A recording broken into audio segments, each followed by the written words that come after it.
Hello, my name is Robert Tucker, and I'd like to share a short reading from my novel, The Ghosts of Rapid Creek. A little backstory here. I'm going to read a section from the second chapter of the book. The first chapter starts with the main character, Patty Boyd. She is late at nights in a cemetery with her brother and a couple of her friends. It's kind of a local rite of passage in the small town that they live in.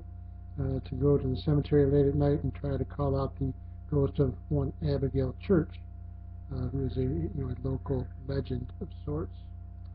Before they leave the cemetery, Patty believes she hears a woman crying. She just kind of writes it off as her imagination. The next day in church, she finds out that a classmate of hers has gone missing. She tells her parents that what she heard, the woman crying, perhaps it was her friend from school. Police are called. They search the cemetery. Nothing is found. She feels kind of foolish. Later that night, she goes back to the cemetery to try to figure out, what it was she heard, and that's where we begin our reading. Patty leaned against the fender of her car and stared into the darkness of the Rapid Creek Cemetery. She wasn't sure why she'd been drawn back to where she felt so foolish only hours before. The day had brought no more news of Natalie Fox, and Patty had simply felt empty all day. It wasn't that she was close to Natalie.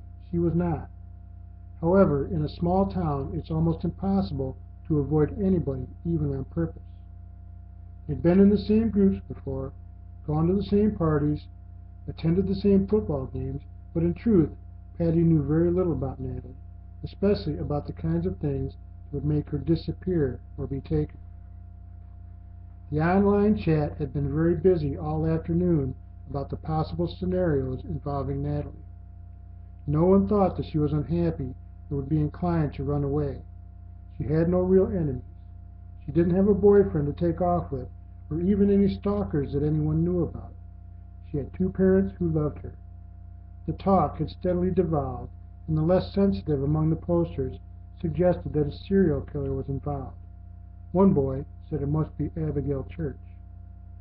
In spite of what she had experienced the night before, Patty was not inclined to give any credence to the notion that Abigail Church was involved in Natalie's disappearance. But darkness found her standing where she had been the night before, waiting to see, or hear as the case may be, whether her experience would be repeated, and if so, whether an explanation could be found. Patty feared that again she was wasting her time. However, unlike earlier in the day, it was only her time that was being wasted. She didn't have anything better to do. As she waited, the darkness, the cool air, the stress of the day, and the lack of sleep conspired to sap her concentration and her strength. She slipped into and out of consciousness as she leaned against the car, unable to keep her mind on the task at hand. Her mind wandered, and the line blurred between what was actual, conscious thought and what was simply a waking dream. She didn't even notice when the crying started. It could have been going on for minutes for all she knew, but as soon as she recognized it, she snapped to full consciousness, trying to pinpoint the source. The crying sound was slightly louder than it had been the night before, and Patty was sure this time that it was more than her imagination. It was a woman, maybe a young woman, but not a girl, who was crying. The sound seemed to come from the woods on the opposite side of the cemetery, a distance of a couple hundred yards. What was over there? Patty knew that beyond the woods were farm fields, still fallow after the winter and waiting to be planted as the spring progressed. Were there houses beyond the fields?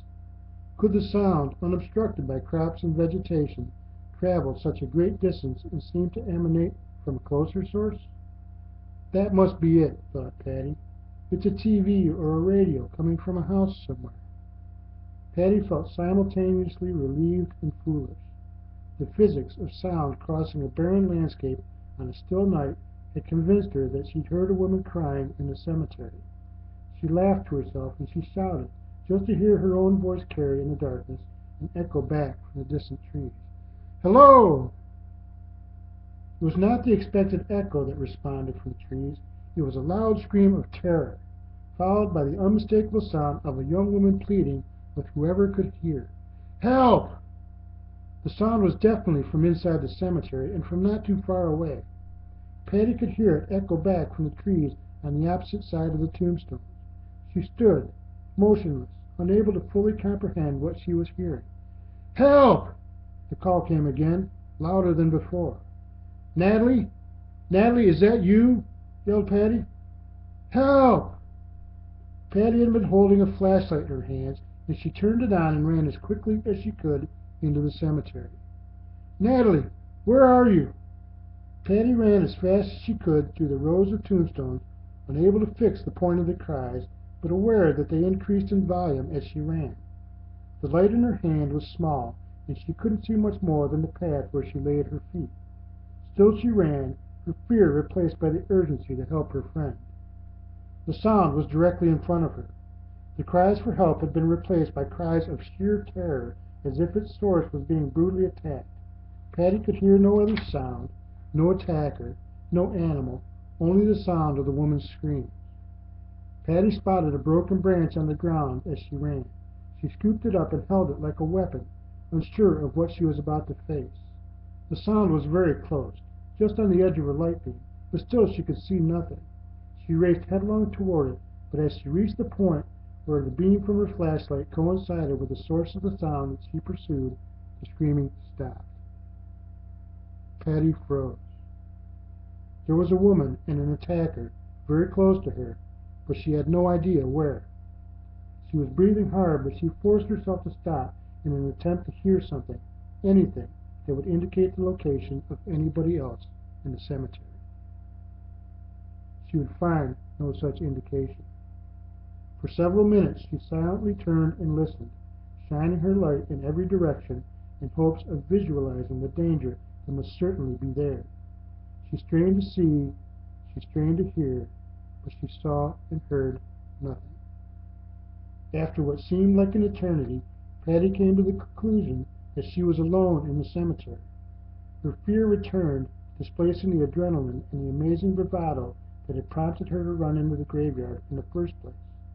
Her heart was pounding, partly from the exertion of running such a distance, but more from the fear that was welling up inside her. The screaming had stopped for a reason.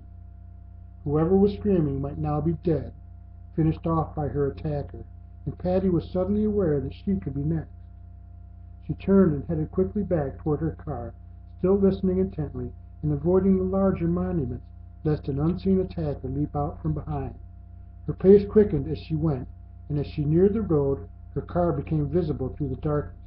She bolted from the cemetery, prepared to get into her car and make as quick an exit from the scene as possible.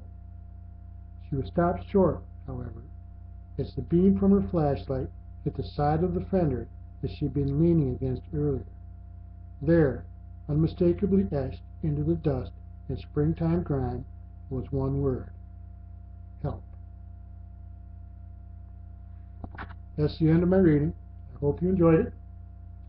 If you would like to see more about the book, you can go to my website, sasquatchcamp.com. There are some audio files downloaded for various chapters of the book. Again, thank you very much.